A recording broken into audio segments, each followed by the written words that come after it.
Bharatiya Janata party के लिए मैंने जेल को स्वीकार किया, वर्षों का जेल स्वीकार किया, संघर्ष किया, पार्टी को खड़ा करने में अपना खून पसीना लगाया। 27 में मौका दी पार्टी ने तो क्या आप लड़ेंगे चुनाव?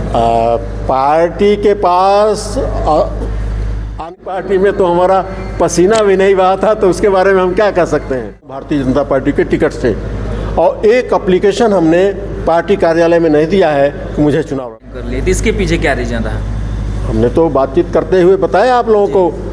टिकट के रूप में इस समय तो हमको विधानसभा क्षेत्र में लोग चल रहे हैं, कोई कह रहा हमें टिकट मिलेगा, कोई कह रहा हमें टिकट मिलेगा, तो क्या लगता है? जनता पार्टी में ने 2017 में जिस कैंडिडेट को टिकट दे करके यहाँ से चुनाव लड़ने के लिए प्रेरित किया था, टिकट दिया था। भाजपा में भी आप रहे कार्यभार संभाले और भाजपा में बेहतर कौन लगा आपको?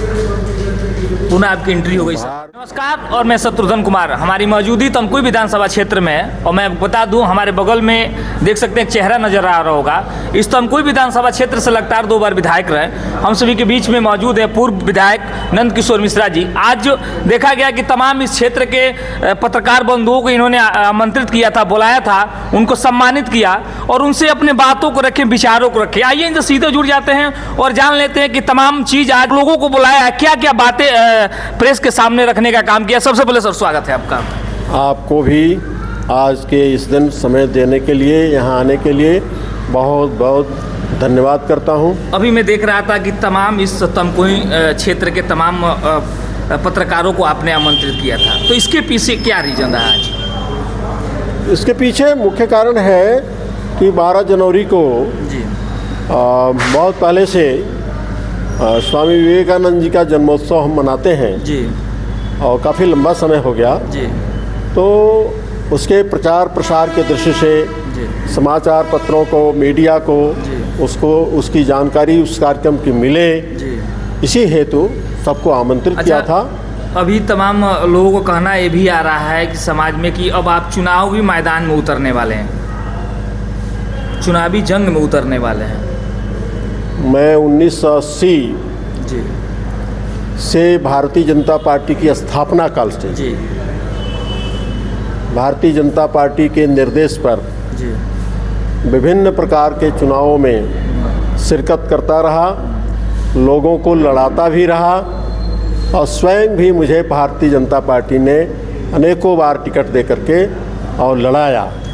तो वो एक समय था, भारतीय जनता पार्टी जनसंघ के विलय के बाद, जनता पार्टी से निकलने के बाद भारतीय जनता पार्टी का गठन हुआ था 1980 में। और उस भारतीय जनता पार्टी को विशेष रूप से जो देवरिया का ये सेवरही विधानसभा का हिस्सा था, वहाँ जनसंघ के ज़माने में भी कोई इस तरह का कार्यकर्ता नहीं निकला जो चुनाव लड़े, और लड़े तो पूरा चुनाव लड़ ले।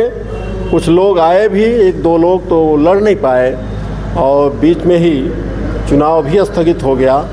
यानी कोई प्रतिनिधित्व या संगठनात्मक काम भारतीय जनसंघ का भी नहीं रहा।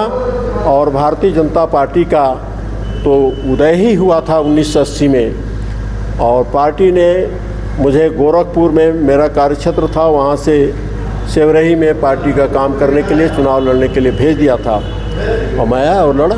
अच्छा, लगातार काफ़ी समय से आप भाजपा में पार्टी के द्वारा अपने नेतृत्व किए। अभी मैं देख रहा हूँ चुनाव करीब है और तमाम कैंडिडेट के रूप में इस समय तो हमको विधानसभा क्षेत्र में लोग चल रहे हैं। कोई कह रहा हमें टिकट मिलेगा, कोई कह रहा हमें टिकट मिलेगा, तो क्या लगता है टिकट को लेकर क्या, किसको टिकट मिलने वाला है इस बार? अब ये तो पार्टी का संसदीय बोर्ड निश्चित करता है और मैं कैंडिडेट नहीं हूँ।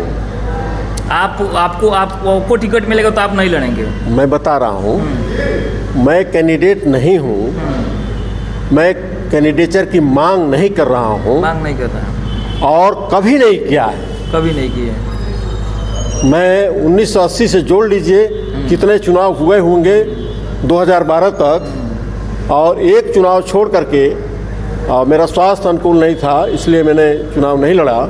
सारे चुनाव लड़ा हूँ भारतीय जनता पार्टी के टिकट से। और एक एप्लीकेशन हमने पार्टी कार्यालय में नहीं दिया है कि मुझे चुनाव लड़ाया जाए। तो क्या 27 में पार्टी ने अगर आपको 27 में भी हम दरखास्त नहीं देने जा रहे हैं पार्टी के दफ्तर में कि मैं चुनाव लड़ना चाहता हूँ। आखिर 27 में मौका दी पार्टी ने, तो क्या आप लड़ेंगे चुनाव? पार्टी के पास अनगिनत कार्यकर्ताओं का और नेतृत्व करने वाले कार्यकर्ताओं का संच रहना चाहिए, वो टीम रहनी चाहिए। पार्टी जिसको चाहेगी चुनाव लड़ा देगी। अच्छा, अंत में ज़्यादा बात न करते हुए हम तो यही चाहेंगे कि पार्टी का काम जहाँ भी ढीला हो उसको टाइट किया जाए, उसको ठीक किया जाए, उसको गति दिया जाए, रफ्तार दिया जाए। और विरोधी दलों के तरफ से कोई चैलेंज आता है, कोई चुनौती आती है तो उसका ठीक ढंग से मुकाबला करके और पार्टी विजयश्री को प्राप्त करे। इसके लिए यदि कोई पार्टी के तरफ से कोई फरमान आता है, कोई आदेश आता है, उसका स्वागत है। अदरवाइज़ हम तो जो काम करना है वो कर रहे हैं। अच्छा, आने वाले 2027 में जनता के लिए क्या अपील करेंगे जनता से? जनता से यही कहेंगे कि भारतीय जनता पार्टी ने बड़ा अच्छा काम किया है, देश में काम कर रहा है, प्रदेश में काम कर रही है। भारतीय जनता पार्टी को जिताना चाहिए।